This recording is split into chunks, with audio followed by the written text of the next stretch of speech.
Well, an Alabama mayor is in hot water over a blog post he made to celebrate Black history. Irondale Mayor James Stewart post from last month drew parallels between ICE and the civil rights movement.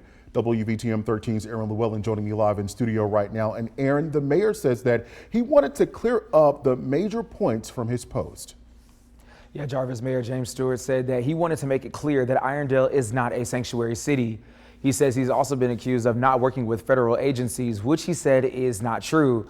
But what he won't do is allow the city of Irondale to help ICE with raids in his community, and he's doubling down on his decision.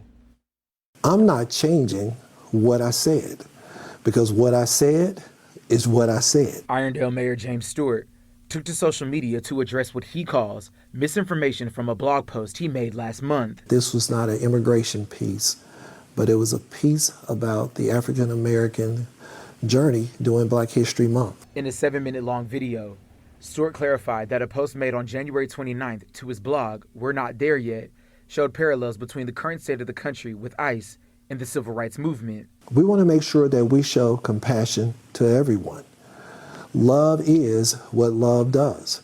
And because if there is fear in the community for one, then we realize that there's fear in the community for all, and we want to make sure that we eradicate that, and we're going to do everything in our powers to make sure that our citizens are free in the city of Irondale.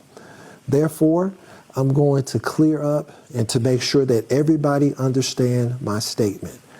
Stewart's blog says, watching ICE tear families apart in his community highlights the need to address immigration policies. Alabama Senator Tommy Tuberville responded, saying federal law says that people who are here illegally should be deported. If people, in our state, like the mayor from Irondale, want to fight against the federal government,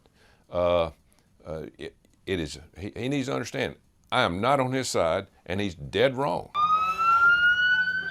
Danica Reeves doesn't live in Irondale, but she's happy to see the mayor using his platform to speak up. Sometimes you need people who have the clout to stand up for the people who may not have it. And it's sad that it works that way. Everybody's voices should matter. Which is also part of the reason she doesn't feel patriotic right now. I'm ashamed of my country right now.